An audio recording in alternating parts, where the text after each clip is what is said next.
दोस्तों, राजधानी दिल्ली को दिलवालों का शहर कहा जाता है और उस दिल्ली की जान बसती है दिल्ली मेट्रो में।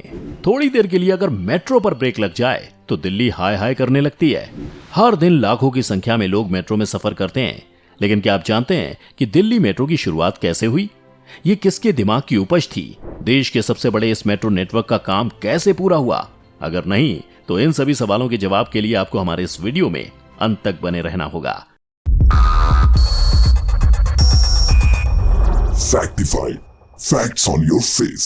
फाउंडेशन। दोस्तों, आजादी के बाद लगभग 25-30 साल के अंदर ही देश की राजधानी दिल्ली में ये जरूरत महसूस की जाने लगी कि एक बेहतर सुविधा वाला रैपिड ट्रांसपोर्ट सिस्टम होना चाहिए। इसे लेकर उस समय की सरकारों के द्वारा कई कमेटी बनाई गई, जिसका काम था दिल्ली के ट्रांसपोर्ट सिस्टम को डेवलप करने के लिए प्लान बताना। 1984 में अर्बन आर्ट्स कमीशन एक प्रपोजल लेकर आया, जिसमें राजधानी दिल्ली में मल्टी मॉडल ट्रांसपोर्ट सिस्टम बनाने का प्लान था। इसके अंतर्गत शहरी रेल और रोड ट्रांसपोर्ट के अलावा 3 अंडरग्राउंड रैपिड ट्रांजिट कॉरिडोर बनाने की बात कही गई। 1981 से 1998 के बीच दिल्ली की जनसंख्या दोगुनी हो गई, वहीं गाड़ियों की संख्या में 5 गुना इजाफा हुआ। उस समय का बस ट्रांसपोर्ट सिस्टम इतना लोड झेलने में सक्षम नहीं था, जिससे लोगों ने प्राइवेट गाड़ियां लेना शुरू कर दिया। इससे राजधानी का पॉल्यूशन हाई लेवल पर चला गया। 1992 में बस ट्रांसपोर्ट को प्राइवेट किया गया, लेकिन उसका फायदा होने के बजाय नुकसान होने लगे।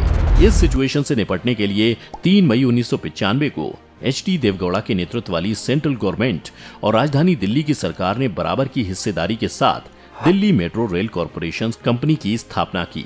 इसे ही हम शॉर्ट में DMRC कहते हैं। ई श्रीधरन को DMRC का मैनेजिंग डायरेक्टर बनाया गया। श्रीधरन के पद छोड़ने के बाद मंगू सिंह 2012 में MD बने। 1 अप्रैल 2022 को विकास कुमार मंगू सिंह की जगह DMRC के MD बने। Construction, budget and loan. अब बारी थी यह तय करने की कि इसका कंस्ट्रक्शन कहां शुरू हो और इसका बजट कितना होगा। बजट का इश्यू इसलिए भी अहम था क्योंकि इससे पहले कोलकाता मेट्रो का निर्माण बजट के कारण ही 12 बार रुका था। इसी कारण से DMRC को पूरी आजादी दी गई। उसे लोगों को हायर करने और टेंडर जारी करने का अधिकार दिया गया। इतना ही नहीं, DMRC को फंड पर पूरा कंट्रोल दिया गया। DMRC ने हांगकांग मास ट्रांजिट रेलवे कॉर्पोरेशन को अपना टेक्निकल कंसल्टेंट बनाया। इससे रैपिड ट्रांजिट ऑपरेशन चलाने और इसके कंस्ट्रक्शन की टेक्निक्स जानने में बहुत मदद मिली। 1 अक्टूबर 1998 को ग्राउंड पर दिल्ली मेट्रो का काम शुरू हुआ।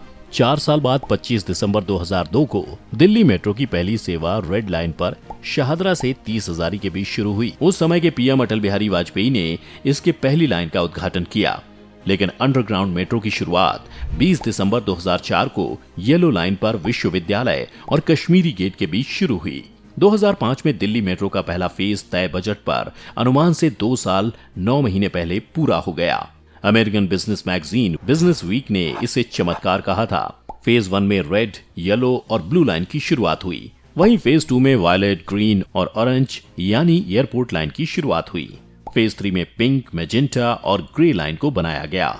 इस दौरान बाकी लाइन का भी विस्तार हो गया। दोस्तों, अगर हम बजट की बात करें, दिल्ली मेट्रो के फेज 1 का बजट 10,891 करोड़ था, जो दूसरे चरण में बढ़कर 21,659 करोड़ हो गया। तीसरे चरण का बजट 48,585 करोड़ था। चौथे चरण का अनुमानित बजट लगभग 25,000 करोड़ का है। DMRC को सबसे ज्यादा मदद जापान इंटरनेशनल कोऑपरेशन एजेंसी यानी JICA से मिली है। JICA ने पहले फेज में कुल बजट का 58%, दूसरे फेज में 47%, तीसरे फेज में 40%, जबकि चौथे फेज में 52% लोन के रूप में DMRC को दिया है। वर्तमान में दिल्ली मेट्रो। दोस्तों, वर्तमान में दिल्ली मेट्रो नेटवर्क 390.14 किलोमीटर का हो गया है। इसमें 286 स्टेशन है, जो न केवल दिल्ली बल्कि हरियाणा और उत्तर प्रदेश के शहरों को जोड़ते हैं। दिल्ली से लेकर हरियाणा के गुरुग्राम, फरीदाबाद, बहादुरगढ़, बल्लभगढ़ और उत्तर प्रदेश के नोएडा और गाजियाबाद आपस में दिल्ली मेट्रो के द्वारा जुड़ चुके हैं। यहाँ तक कि नोएडा, ग्रेटर नोएडा के बीच एक्वा लाइन भी नोएडा मेट्रो रेल कॉर्पोरेशन के बदले DMRC ने ही बनाया है और उसकी देखरेख भी वही करती है। सिकंदरपुर से गुरुग्राम साइबर सिटी के बीच रैपिड मेट्रो और नई दिल्ली रेलवे स्टेशन तथा इंदिरा गांधी इंटरनेशनल एयरपोर्ट के बीच एयरपोर्ट एक्सप्रेस लाइन भी DMRC के अंडर ही आता है।